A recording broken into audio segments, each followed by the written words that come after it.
I saw the city in the deep, deep distance that was dark green and all these lights flickering and clouds flowing over it. And this all started after tremendous geometric patterns that are incredibly rapid that you cannot describe to anybody. They're so fast. After those had slowed down, I saw this city in the deep distance.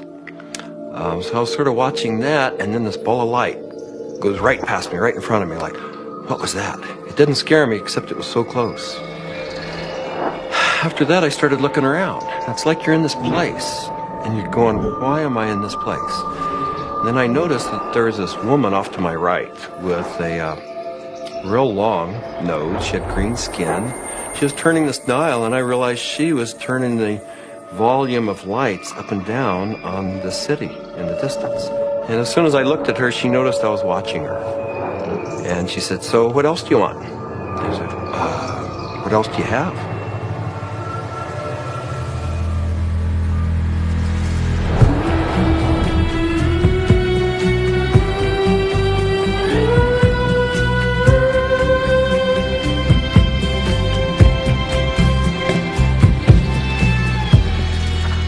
This is the story of DMT, or dimethyltryptamine, a simple compound found throughout nature which has profound effects on human consciousness.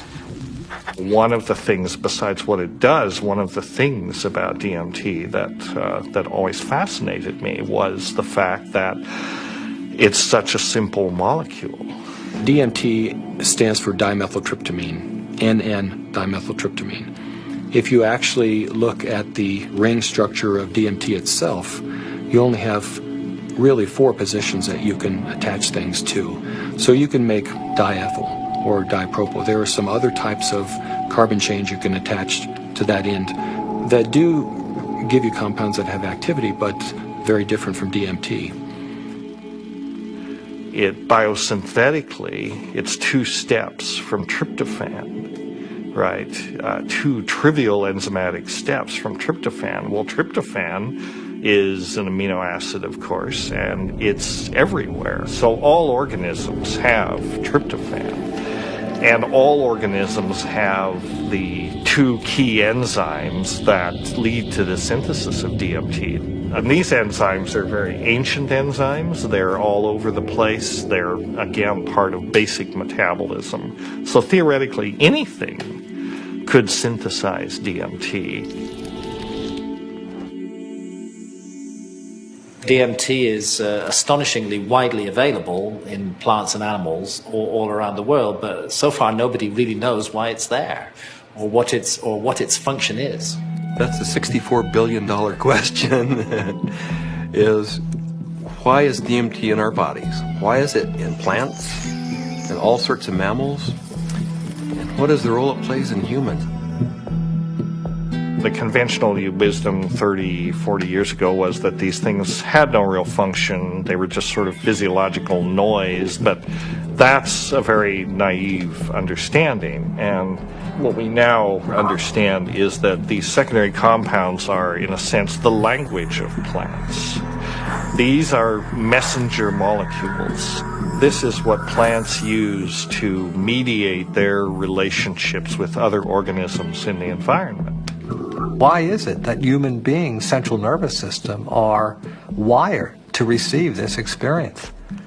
Must be that, there's important information to be learned. So I don't think it's universally present in nature by accident. It has a real function. We have co-evolved with these plants. There's a purpose and a meaning to it.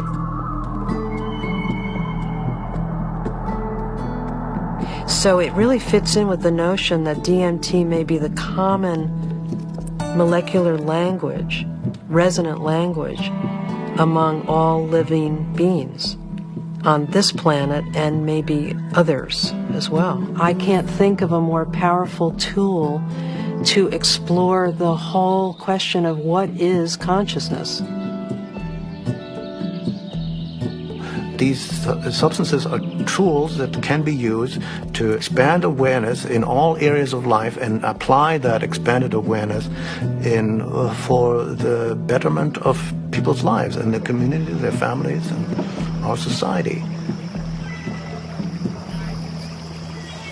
The good news is that there's a growing number of Westerners and actually intellectuals, scientists, artists, movers and shakers, filmmakers, and so on, who realize that this stuff is all too interesting just to go on keeping it swept under the rug.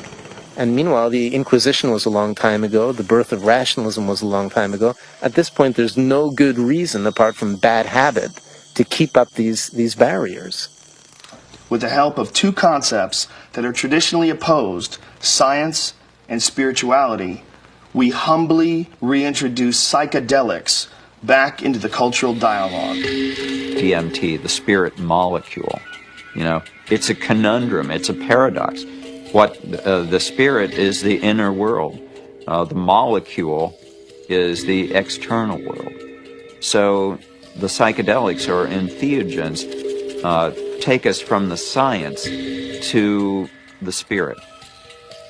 I was drawn to the pineal gland, which is a very small organ in the center of the brain, which has always been an object of interest and even veneration for a lot of esoteric physiological disciplines. I thought, it wasn't totally crazy to presume a pineal site of origin of DMT. Which, fit in nicely with my theory that the pineal was somehow involved in naturally occurring mystical states. This hypothesis proposes that the pineal gland at certain times, when it's under a specific stress or stimulation, it releases a significant amount of this hormone, DMT, and it's that hormone that facilitates the entering and exiting of the soul in the body. This is what the Jewish sage mystics have been describing in a coded language for literally thousands of years. Through meditation, through fasting, chanting, any number of techniques, there might be a burst of endogenous DMT that was correlated with mystical and near-death experiences. And I had this theory that there is a big similarity between psychedelics and experiences that were possible with a lot of meditation. And that was one of the original findings that led me to start looking for a spirit molecule, for a compound in the brain that elicited mystical experience.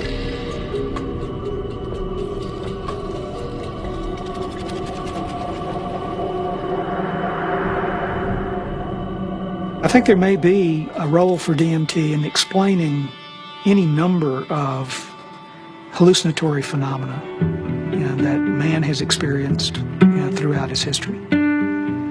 Creativity, imagination, dream states, changes that occur due to isolation, trauma, starvation, all of which produce hallucinatory phenomena. These hallucinatory phenomena are explainable by the presence of compounds known to produce hallucinations.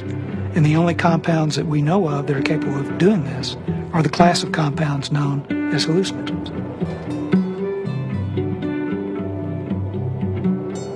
When thinking about spiritual states, I think endogenous hallucinogenic compounds and molecules that the brain can potentially release are probably very relevant to this topic, because on one hand, they may really help us to elucidate what is the neurochemical mechanism of these experiences. I mean, if we can say that there's a release of endogenous opiates, or we can say that there's a release of dopamine or something like that, and we can measure that release and we can see where in the brain those different molecules go, what receptors they activate or deactivate, and hence we can really learn a lot more about what these experiences are, because it really can allow us to match up these experiences that people have with hallucinogens, as well as understanding where they are related in the context of the brain's receptors and the different parts of the brain that may or may not become active.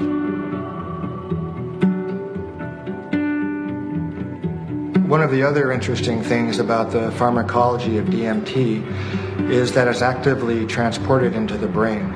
And so you have to wonder about the role of DMT in just everyday, normal, perceptual, activity.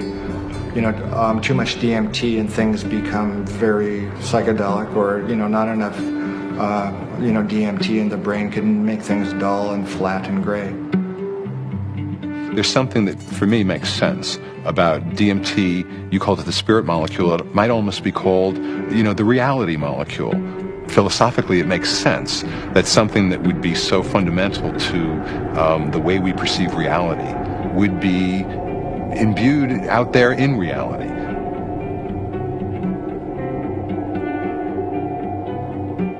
There was a sense around it that there was something special, that it wasn't like anything else. There wasn't like other psychedelics. Its intensity and speed was such that it really produced a different kind of response. I mean, I remember almost getting the sense that it was kind of like a psychedelic bungee jump, that there was a kind of raw leap into this rapidly changing environment that was very different than the more gradual approaches of other psychedelics.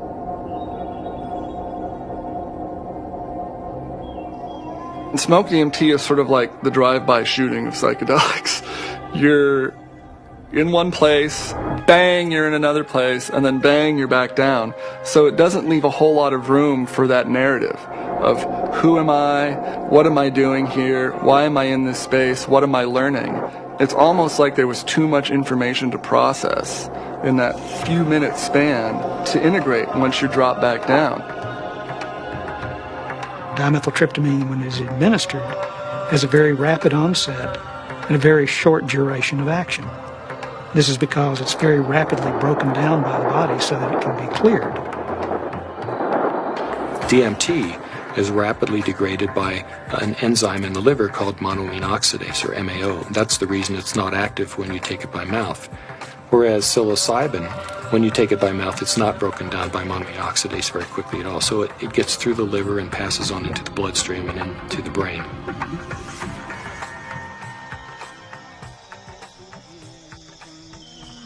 Yeah, I'm very interested in ayahuasca. When I began my studies in the early 1990s, ayahuasca was just starting to make inroads into the West, but it's obviously become a lot more popular in the last 10, 15 years.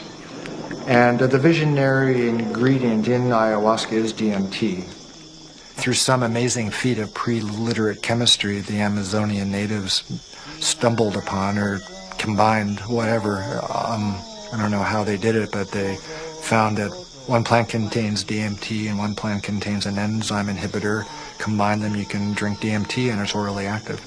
So it starts working in a half hour, lasts for 3 or 4 hours.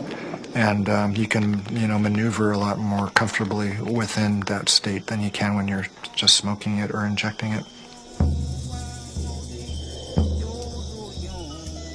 Orally active ayahuasca tends to pick you up and gently carry you into the space and hug you and embrace you and clean you and show you all sorts of mystical visions, and then it very gently brings you back down like you're floating on a feather back to the ground. As valuable as my DMT experiences have been, I feel that there's a lot more enduring value really in this folk technology, which stretches it out and makes it a navigable space. Our whole Western, European-derived tradition of distilling alcohols and isolating chemicals and making everything stronger and taking it out of nature and putting it into the biggest punch that we can, I don't think that generally that's the most useful way. I think there's a reason that cultures have learned to turn a 5-minute experience into a 5-hour experience. It seems to me that ayahuasca has had a plan, and that it's reached out into the world and brought DMT into many, many thousands of lives on a much bigger canvas than it had reached for the last 10,000 or however many years. And it's done it very rapidly, and it's done it with form to go with it. And ayahuasca is much harder for the power structures that we have now. It's much harder for them to put down because it has been part of a legitimate religious and spiritual practice for thousands of years, certainly in the Amazon. And we can't just dismiss all that as primitive mumbo jumbo and superstition. We have to get to grips with that on its own terms. I think that there's a growing number of people who feel this desire to get back in touch with nature, with plants, with animals, and who know that through the shamanic path there's a way of doing this, and that actually these tools, these psychoactive tools for plants like ayahuasca is a very direct way of doing this. Now, it may not be everybody's cup of tea, and I think a lot of people are actually with reason afraid of it.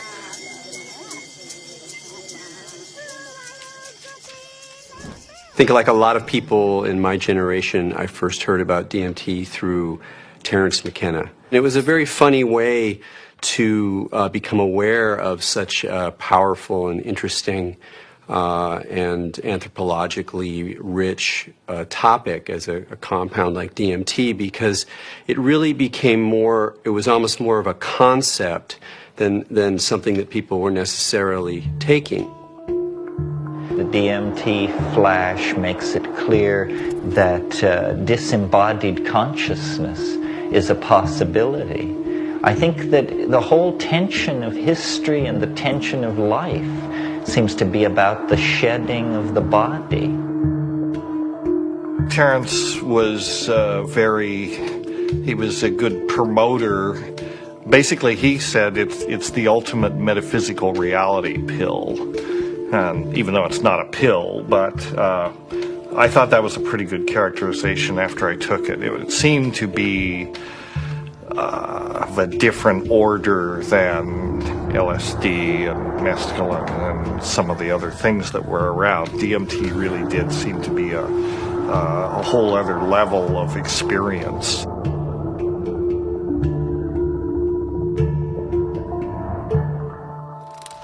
I ask that you suspend any opinions, either negative or positive, about these compounds. Whatever you believe their value to be, they continue to have profound effects wherever we find their use, whether it's contemporary Western culture or in the Amazon rainforest. It was in the 50s that the ayahuasca churches started going public. You know, that there was a kind of transition from the indigenous Indians in South America to the mestizo people in the cities, and then these churches, you know, the Santo Daime Church and then the UDV Church a little later, started doing ceremonies that would made the ayahuasca accessible not just to Indians but to urban people in the big cities in Brazil, who are as far from the shamans as we are. In the early 1990s, the UDV established a branch of their church in the United States. In the late 90s, the U.S. Customs Department, along with the DEA, intercepted a shipment of ayahuasca. The church protested the government action. They contended that it violated the Religious Freedom Restoration Act, and the case was heard in the U.S. Supreme Court. And in February 2006, their decision was announced, and it was a unanimous decision on the side of the UDV. Why is it that in the entire Western world, these substances that have been found to be so interesting by hundreds of cultures for thousands of years are prohibited? How did these cultures that consider themselves to be enlightened, democratic, and scientific get to declaring plants illegal? It can seem weird, but there's clearly something deep and revealing about the nature of these societies. Our society values alert, problem-solving consciousness, and it devalues all other states of consciousness. Any kind of consciousness that is not related to the production or consumption of material goods is stigmatized in our society today. Of course, we accept drunkenness. We allow people some brief respite from the material grind. A society that subscribes to that model is a society that is going to condemn states of consciousness that have nothing to do with the alert problem-solving mentality. And if you go back to the 1960s, when there was, a tremendous upsurge of exploration of psychedelics, I would say that the huge backlash that followed that had to do with a fear on the part of the powers that be, that if enough people went into those realms and those experiences, the very fabric of the society we have today would be picked apart, and most importantly, those in power at the top would not be in power at the top anymore.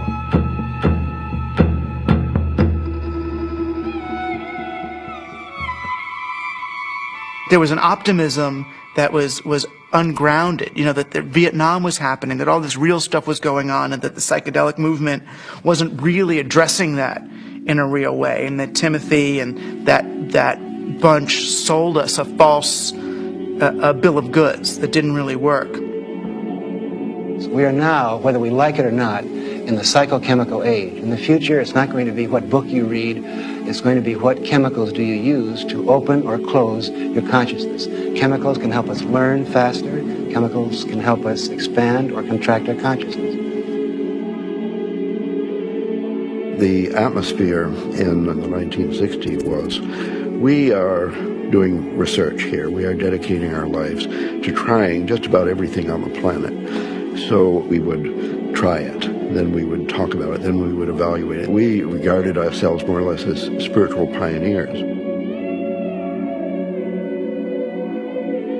I mean, the way I look at the 60s, you can see it as a kind of failed attempt at a mass cultural voyage of initiation. So people would try to go out into these other realities, but they didn't have a basis for it. There weren't wisdom traditions and elders. There weren't connections of shamanic lineages.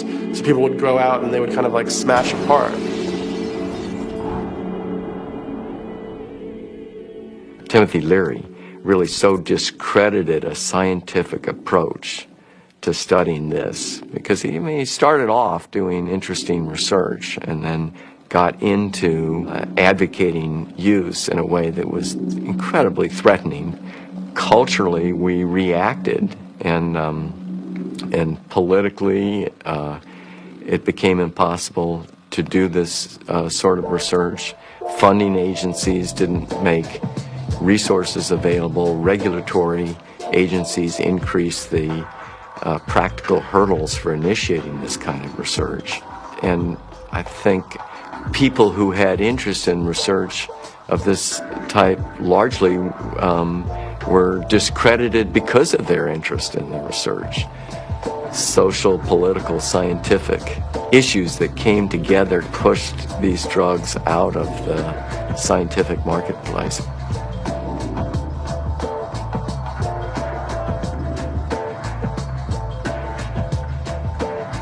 The public opinion in many cases had become that psychedelic research was dangerous. The lay public was uninformed about the true nature of these compounds and what their importance may be in the understanding of perception itself. One of the tragedies to me is that the clinical research on these substances pretty much stopped around 1970. And for me, it's especially tragic because I really believe that these substances played a major role in the development of our philosophy and thinking throughout the world. What a lot of people don't realize is that psychiatry, up until the 50s, the field in general had no concept that neurochemistry played any role in emotion or behavior, which today seems really bizarre. And the discovery of LSD and its potent effects on the human psyche occurred almost contemporaneously with the discovery of serotonin as a molecule in the brain. And it was really when people looked at the structure of serotonin and compared it with LSD that they really began to think, maybe neurochemistry plays a role in brain chemistry and behavioral states. If LSD had not been discovered, I doubt we would have had any of the drugs we have, at least not as quickly as we do for treating depression and so forth.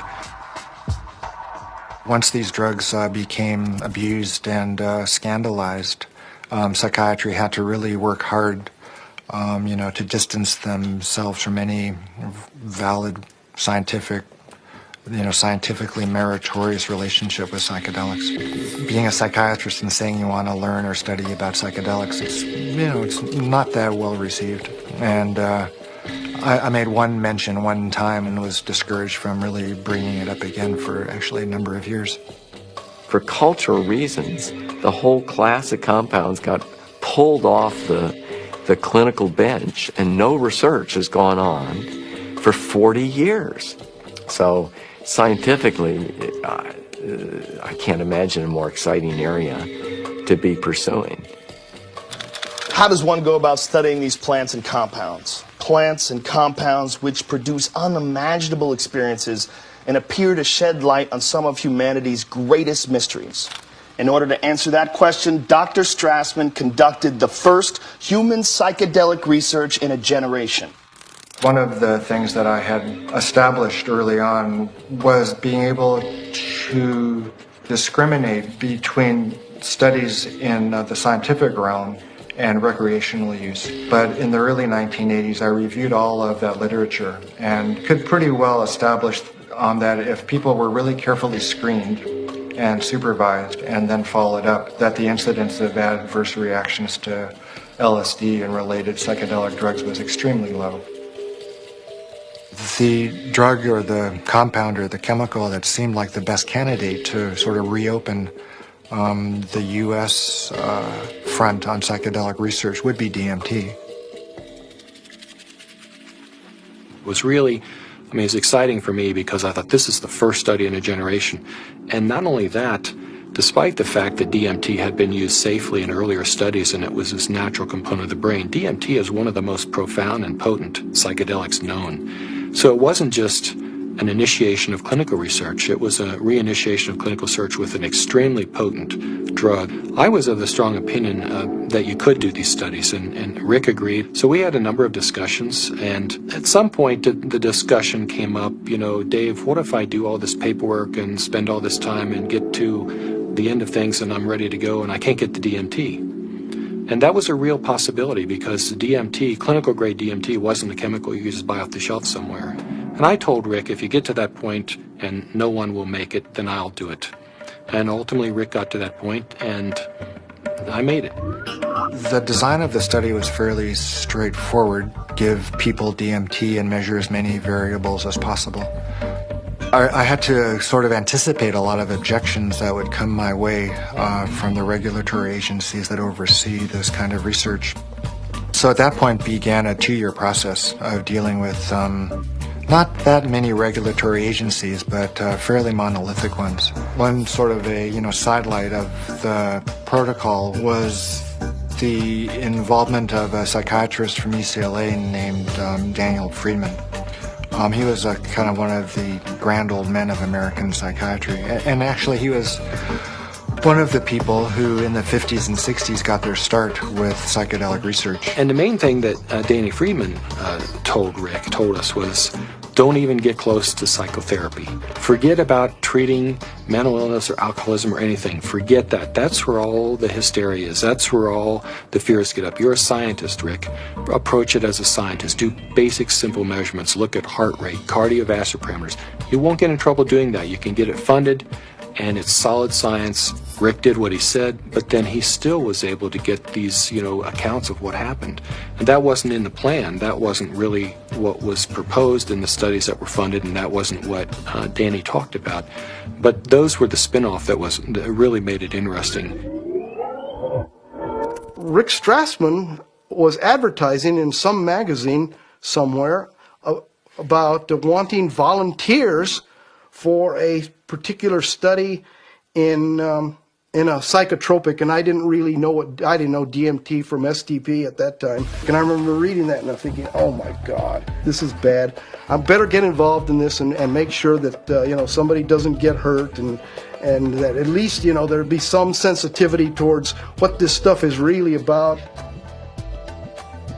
I met Rick's research nurse at a party, and she heard me talking about that I had used peyote ceremonially, and she took me aside and said, there's something that you might be interested in. We're looking for subjects, volunteer subjects, for some unusual research. I was a little concerned that the study participants might be a little obnoxious. Maybe that's not the right word, but you know, people that were just seeking to do a lot of drugs, and they were very professional people.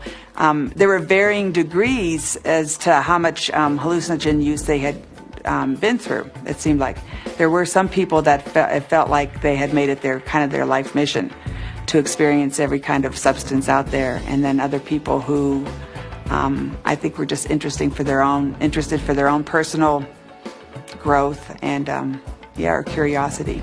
Once we actually got into the preparation for the actual trips, Rick asked me about roller coasters. Do you like roller coasters? You know, the sensation of going up really high and then slamming back down towards Earth. And I said, no, I hate them. They're horrible. And he said, not good. I just wanted to go with the experience, learn as much as I could, absorb as much as I could, and be humble to it. The idea of legally sanctioned psychedelics was just very compelling. Plus, you're in a hospital, so should you get that uncomfortable experience that you're dying, you're with doctors in a very safe environment from that point of view. I mean, this was really very cutting edge, very out there, it was high risk, and people knew what they were getting into, and they wanted to have the extra reassurance, and I was glad, actually, to have a crash cart in the room and a team, you know, in the hospital to respond to any emergencies. You're in this hospital room, and there's all the sounds and the smells and just the prior experiences of being in the hospital. You know, all these negative things come back. So there was the whole environment to be overcome, because little did I know that it didn't matter where I was. I wasn't going to be in my body. I was going to be out in the universe, and it didn't matter where you launched from. It could be a hospital room, it could be the jungle in the Amazon. It didn't matter where you were, because you weren't going to stay there. Set and setting is so important. It's even more important than the substance. More important than the substance. Set and setting is everything. Now, what is the set and setting when you are blindfolded? The set and setting is not what you're seeing. You're not seeing anything. The set and setting is your internal self. The things that you have learned, the capacities that you have achieved, the conditions of your own psyche and psychology, these are your set and setting. It's the medicine combined with or interacting with the set and setting that creates an effect of safety, of trust, of comfort, and of resourcefulness that makes it possible for you to take some big leaps and receive some big gifts. And if that's not there, you just get terrified. So I didn't really have physical fears so much that they would die or have a stroke. I did have some fears about people's mental health, you know, especially with some of the higher doses. We gave one gentleman who had a lot of experience with the drug one dose, and he didn't think it took him far enough. So then we gave him a higher dose, and he was gone. He was really gone. It reminded me of something from The Exorcist. I mean, he just boom, sat bolt up in the bed, and his eyes opened up, and they were completely dilated and black. And I almost thought he was going to turn his head completely around. And I remember looking at Rick, and Rick looked at me, and I thought, oh my God, he's gone. I hope he comes back. And he did. The countdown was like, you know, counting down preparing for your death, like waiting to surrender. And you'd feel the coldness, and the coldness just going through your veins, and it's really indescribable. It's hard to, you know, it's like ice going through your veins. And the next thing that would happen, besides my racing heart, is this burning sensation would happen on the back of my neck. I mean, this was reliable. This is like clockwork. This happened every time that you shot me up with DMT. And then there'd be a hum, and the hum would get louder and louder, and to the point where it broke apart everything that I was or knew. It was just this.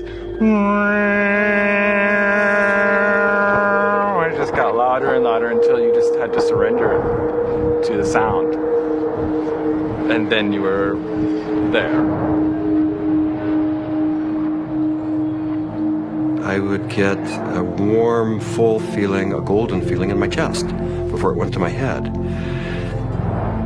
And I'd feel this warm rod, about 1.5 inches in diameter, start growing up inside my central channel. It would come up and sort of slow, warm up my chest, go up through my head, and slow down and put tremendous pressure in my sinuses behind my eyes, and slow down, start to grow and distend the skin behind my forehead about 1 inch, behind my hairline. And when it had, I was afraid it was going to pop my skin a few times because it was a very physical feeling. About 1.5 inches, 2 inches above my skull, when it popped through there, then the psychedelic trip would start. I thought I died. I saw the white clouds, the Renaissance white fluffy clouds with the gods and the angels and all that stuff is what I saw. I thought I was dying and going out, but I did take a quick look at Cindy and a quick look at Rick because I had my eyes open, and they were both there watching, looking very calm. I go, oh, that's really good news. My body looks fine.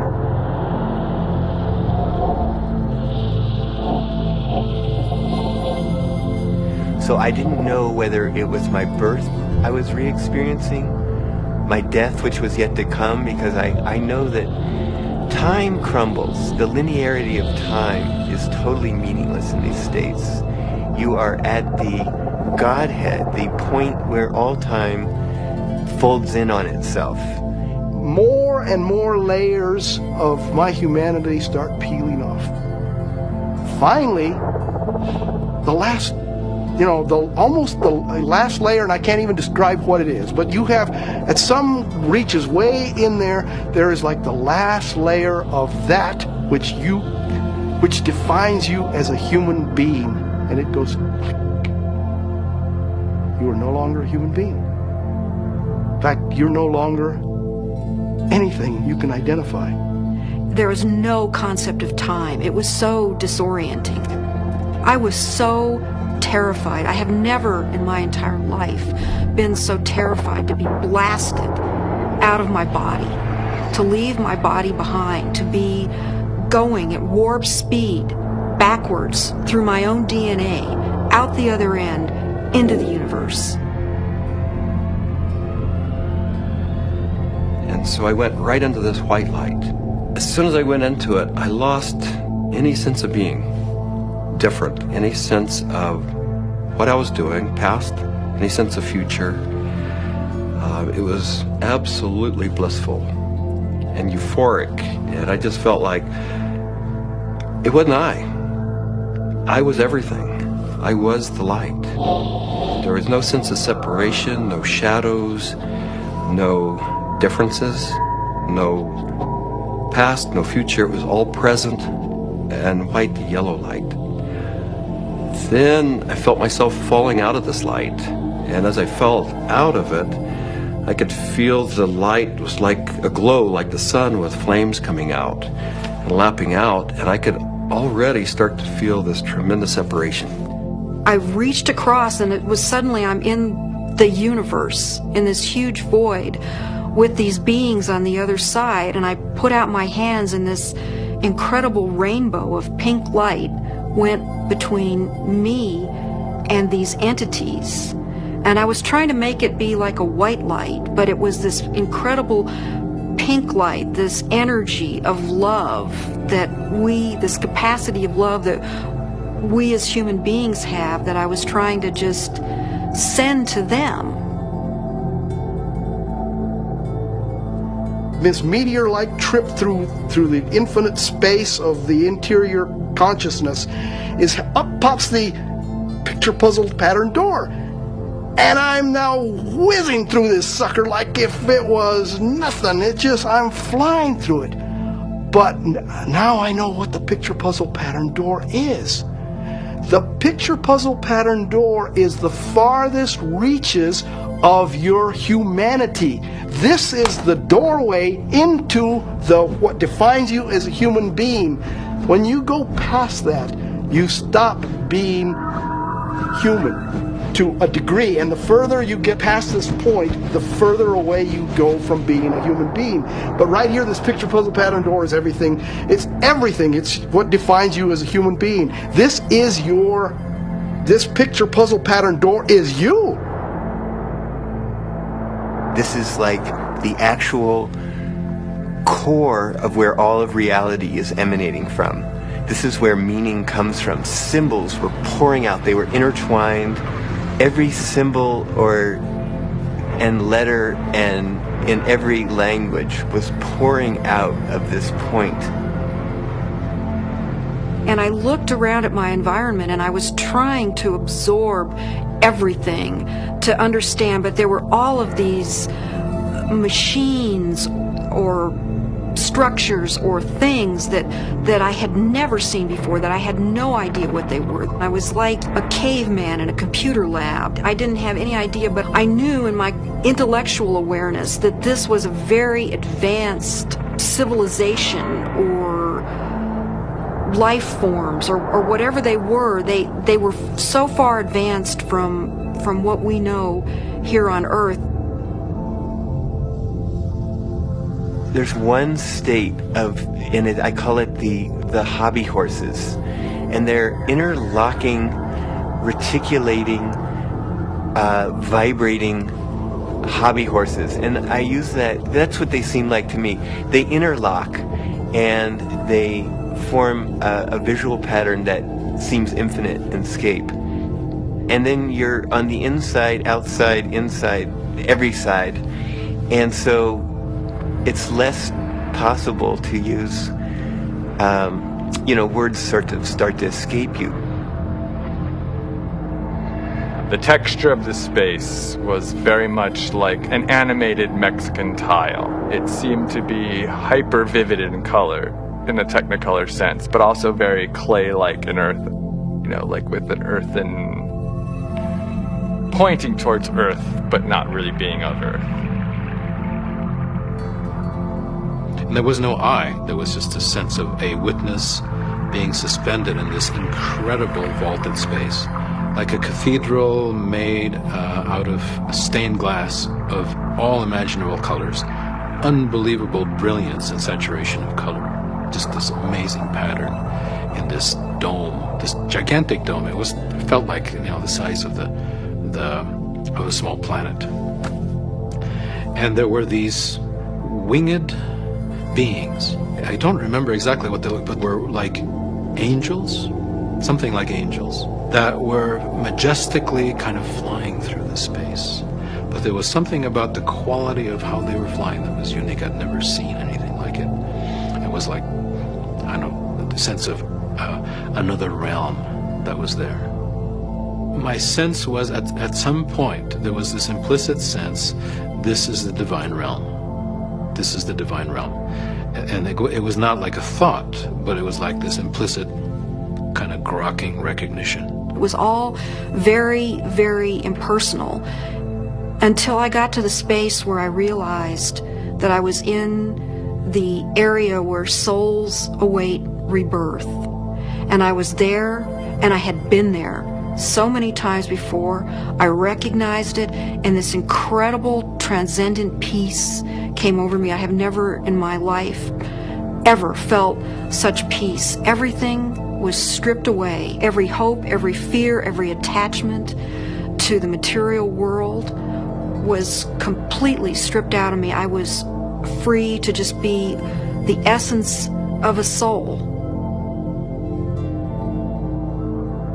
After the medicine wore off, there is that familiar sensation of kind of coming back into the body. And I do remember that. That was part of almost all of those experiences of kind of coalescing back into sensory awareness and a sense of having a body and of that becoming a little more substantial, and then say, oh yeah, here I am, and I live in a body and I'm okay.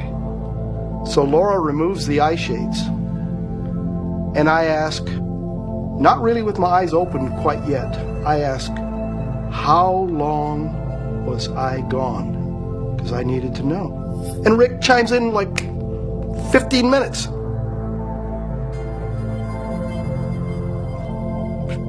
for a moment, I'm shocked. I'm like, you know, the mind, you know, has to try to catch up, because now the whole cognitive dissonance of the experience has to catch up. I was gone for 15 minutes. 1,000 years of experience in 15 minutes.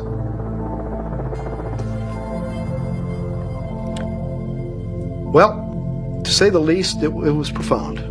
It was profound. I mean, it's amazing. I mean, it's amazing what a human being can experience in a hospital bed. I mean, they can experience almost the whole universe. You know, life, death, everything in between. This is not some recreational thing, and I don't believe anybody should enter this lightly. It is life transformative. It will perhaps shake you enough to realize, you know, that you need to be awake to the fact that you don't know, and that is the beginning of starting to know. What we see here is such a tiny part of what is real. I get really frustrated because, of course, there's no way to prove that where I went was deep space, that I encountered, you know, other entities, other life forms that exist in this universe. At some point, maybe our civilization will become advanced enough and we will throw off these anchors of impossible thought, that these things are impossible, that it's not, you know, that everything that exists where we can see it. I wrapped up the studies in '95 and really just had to take a break for a couple of years. I was aware of a growing sense of discomfort with what I was doing because I just couldn't explain it. And it seemed to me if I couldn't model and explain what was going on that I was doing and just,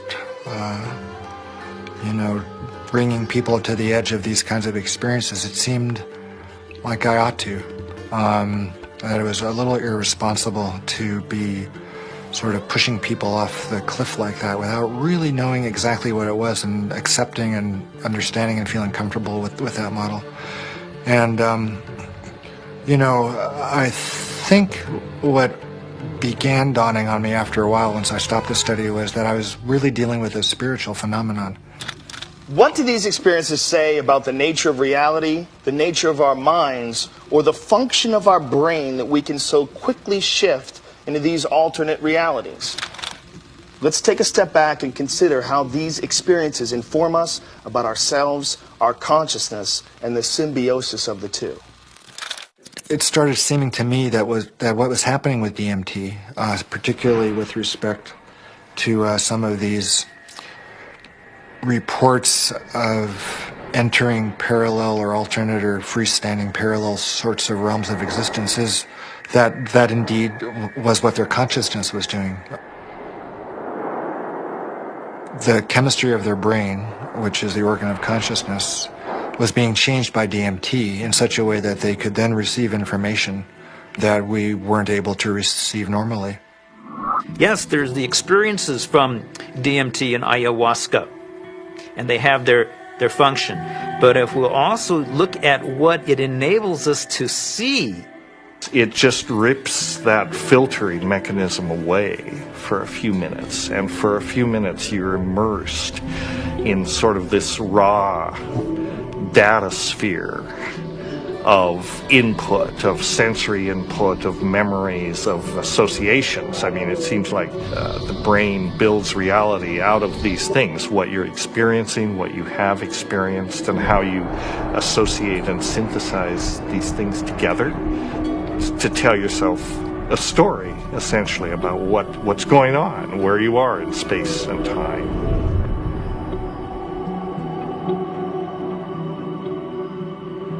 It's the brain that helps us to process all this information and to create for us a rendition of what our world is all about. But we're trapped within that brain. However, in spiritual experiences where people feel that they get beyond the self, in certain types of psychedelic experiences where you have incredible sensory and other types of phenomena, people really feel like they are able to kind of get outside of their brain. We have to take a very big look at what is going on within them when they have the experience and try to understand how it happens physiologically and try to make sense of it from the subjective perspective as well as from the objective perspective. I don't think you can just say, let's just explain it away on the basis of science. What I was doing early on when I was hearing these reports were interpreting them, calling them psychological or brain chemistry aberrations or whatever, that there was a part of the brain that was being dinged that was responsible for the alien appearance phenomenon. This is not a new phenomenon. Entities in altered states have been recognized for an extremely long time in many cultures over the millennium. Helpers, spirit assistants, angels, all of these different entities have been fairly common throughout man's experience of altered states and through much of man's mythology.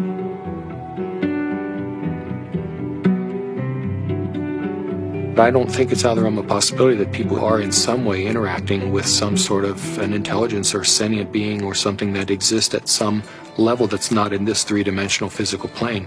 I'm looking at it from a sense of, okay, is the drug healing you? Is it helping you? Or is it giving you the tools? What are you bringing back? What you bring back, I think, has to be something more than there are these entities out there. The best psychedelic explorers are people who realize that even the truths they see on a trip are not truths, but new models, new what-ifs, alternative frames. Unless there is a map and a clear methodology, then one will just have a variety of different experiences. All these various experiences that have been reported from NDEs, near-death experiences, alien abductions, alien encounters, sexual ecstasy, I believe all of these experiences, in fact, are fractals. If we understand the concept of fractal geometry, no matter how small it is, it contains everything that is in the larger picture. And thus, that validates profoundly all these various experiences. To discount the phenomenon as hallucinatory or imaginary, I think it's maybe more useful to look at a mechanism of action. If it is real, then perhaps how does it work? Look, there's extraordinarily regular phenomena that come up with these things that are clearly linked in many ways to these larger human issues around mysticism or religious experience or encounters with other entities. And here we have it. And if you can't go in there and really go in there and account for this material inside your neuroscientific framework, you're leaving a huge gap. You got to account for this stuff the way you got to account for dreams, the way you got to account for all sorts of psychoactive responses. Using DMT as an explanatory model, as kind of the mediator between our consciousness and the consciousness of a non-corporeal sort of reality, it's handy. With DMT, there are no words. I would try to wrap mathematical vocabulary around the experience afterwards.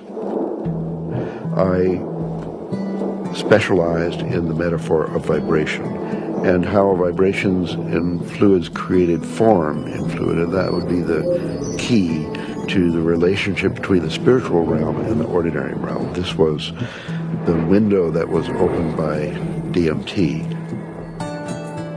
Using psychedelic drugs or other types of pharmacological substances can help to induce a state where people feel that they touch a deeper sense of reality, where they understand reality on a more fundamental level, and they gain a great deal of insight and knowledge into the ways in which the world works and how they are, as a human being, supposed to relate to that world.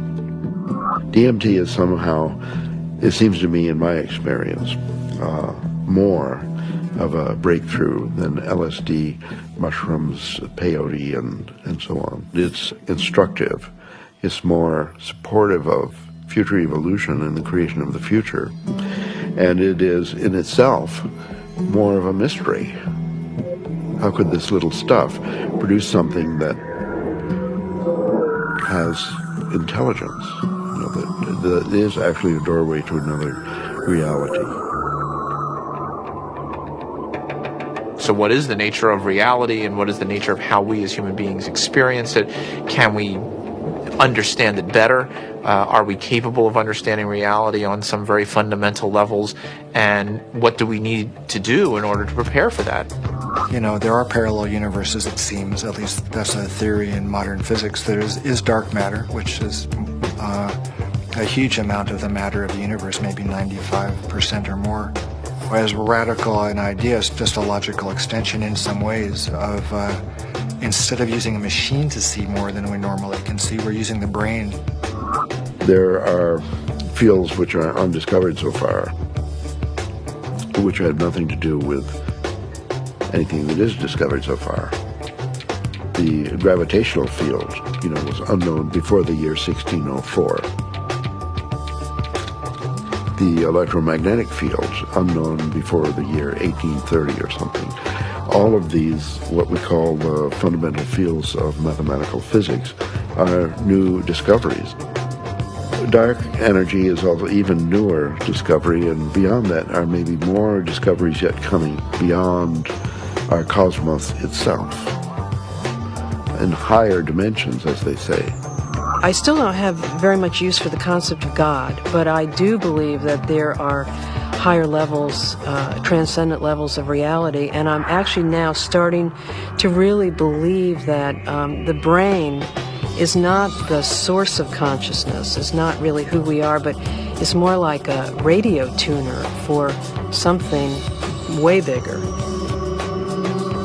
Are these experiences, spiritual experiences or otherwise, are they created by physiological processes, or is the brain itself responding to something that's going on? And the fact that somebody may actually find a way of turning on their brain to spiritual experiences, again, I mean, I'm not sure that that necessarily diminishes the reality or the realness of what those experiences are about. If the pharmacology or the psychopharmacology of psychedelic experiences turned out to be essentially the same as religious or spiritual experiences, it would help us to understand where these experiences are occurring within the human brain. I'm actually quite convinced that we're probing the biological basis of moral and ethical behavior. I think these primary religious experiences really are at the bedrock of the world's religions. The research and knowledge and speculation about the pineal body and DMT is in fact the hand of God that is interacting with our natural evolution to stimulate and accelerate the process of redemption of individual and of collective global enlightenment. Because of my ayahuasca experiences, I consider myself a spiritual person. I know things now that I could never have known otherwise. This experience is so familiar for a lot of different people, and it's so easily acquired, and so much information comes with so little effort that it is a kind of a miracle. It's a miraculous way for us to transcend ordinary reality and obtain maybe an intimation of what's necessary for survival. Ranging from new forms of medical treatment to a better understanding of the universe to life-changing spiritual revelations, these natural tools offer us the ability to seek greater knowledge. Tools that could positively affect life on our planet. Let's answer Dr. Strassman's question. If so, so what? Because of the collapse of consciousness, spiritual and scientific knowledge split apart. Both these modes of knowing have to come together. In other words, science and technology, from a traditional religious perspective, is not an extra. It is part of the process by which humanity is going to evolve into its next stage. How do we find like the right form for psychedelics in the future? I mean, assuming that psychedelics are part of the human future, right? For that, at the moment they're still, generally repressed and suppressed and legal. If that were to change, how would we begin to construct a kind of system that would allow for a kind of rational and mature exploration of psychedelics? I think that the name of the game is to show science the pertinence of this somewhat outlandish realm. And it's not just crazy stuff. It shouldn't be considered as, let's say, not even worthy of interest or illegitimate.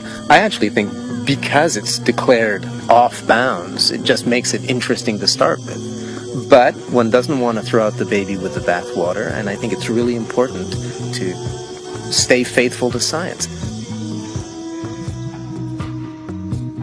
What does it mean? Why is there a part of the brain that seems to be, for lack of a better word, a God detector? What's the evolutionary advantage to having some part of the brain that seems to, trigger and mediate experiences of the transcendent? The Kabbalah is revealing to us that the pineal body is actually the very edge of the higher dimension that is penetrating into our lower dimension, and it is located precisely in the middle of the brain. I can remember reading about Descartes, thinking that it was actually the interface between the spiritual dimension and the dimension of matter. And I remember studying that as a foolish idea from our history. And now it seems actually like a very interesting idea. What we are looking for out there is really in here. It is the doorway. It is the gate. So we focus on the transformative effect of the psychedelics. But it's also true that the reverse is true, that it requires transformation in order to embrace psychedelics. It's one of the tricky paradoxes of postmodernism that psychedelics both require and produce a transformative effect. We have severed our connection to spirit. That's what our society has done. It has sought to persuade us that the material realm is the only realm, and the only way we're going to recover is to reconnect with spirit. And I truly believe we need the help of the plants in order to do that.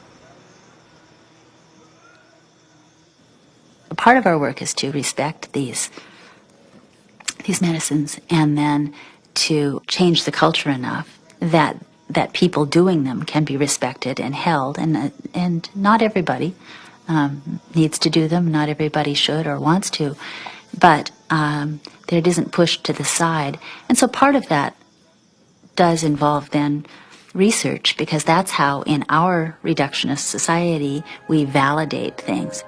With the passing of the years and the opportunity for sober reflection, I think there's a growing appreciation that there may be something to gain from studying these compounds, that there's a lot we can learn, and there may very well be treatment models, particularly for patient populations for whom conventional treatments are ineffective, for whom the psychedelic model, when utilized optimally, may provide great benefit.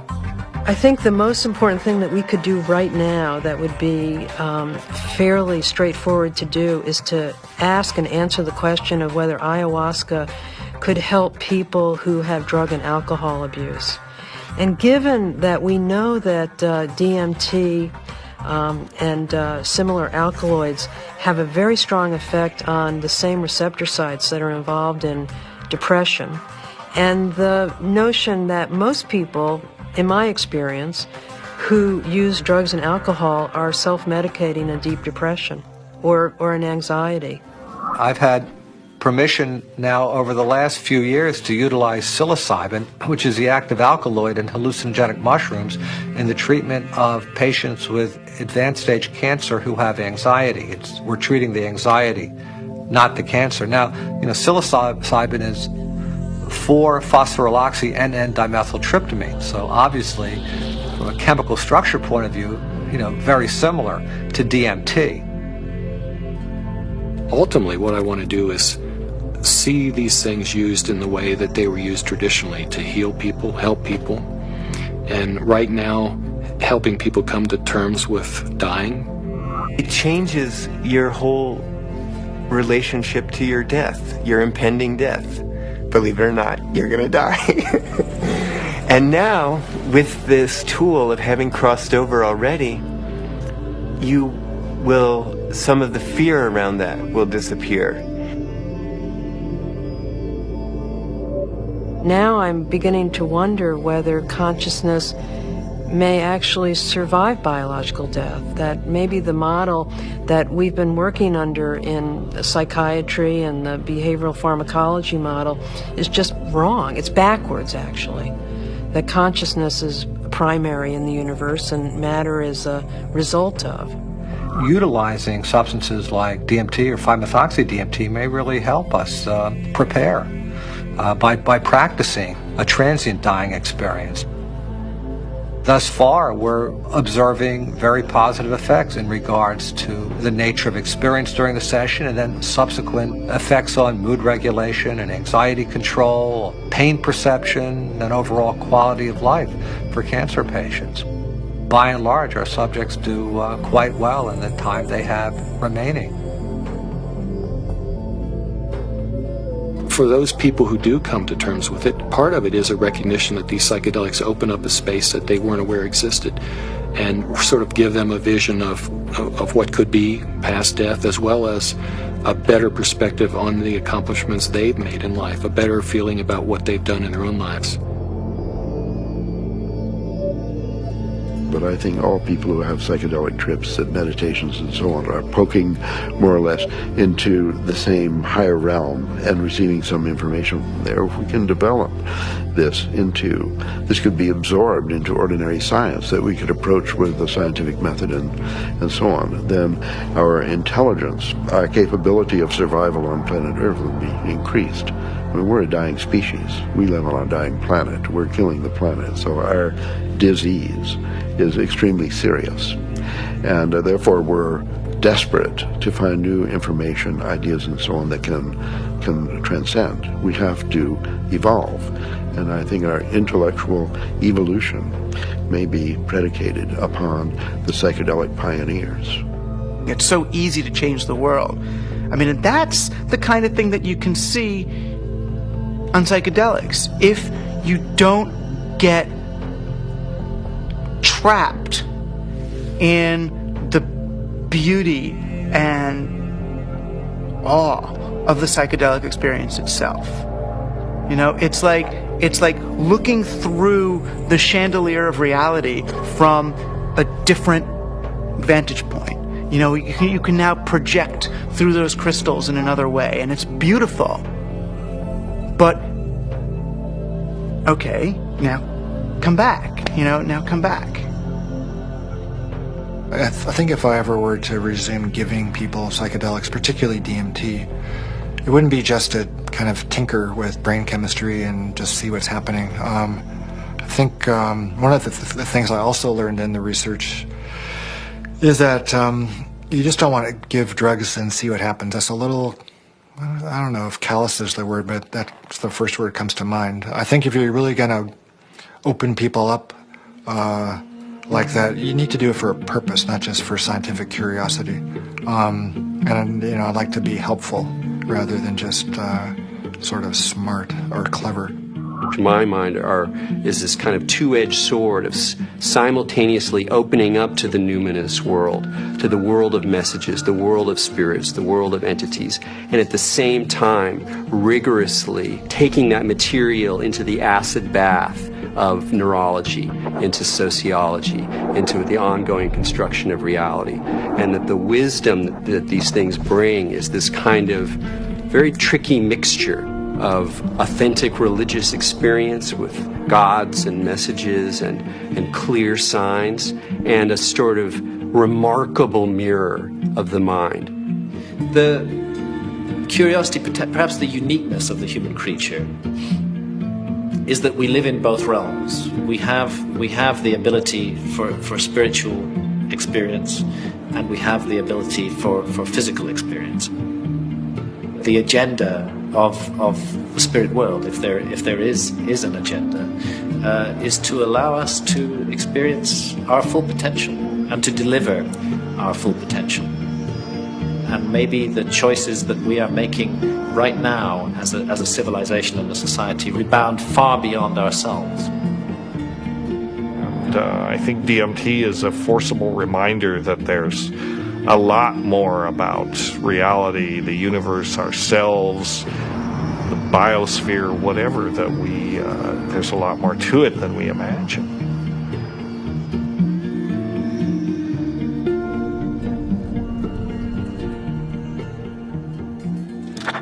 It seems our reality is not the only reality. Occasionally the cracks reveal themselves and may even want to be discovered.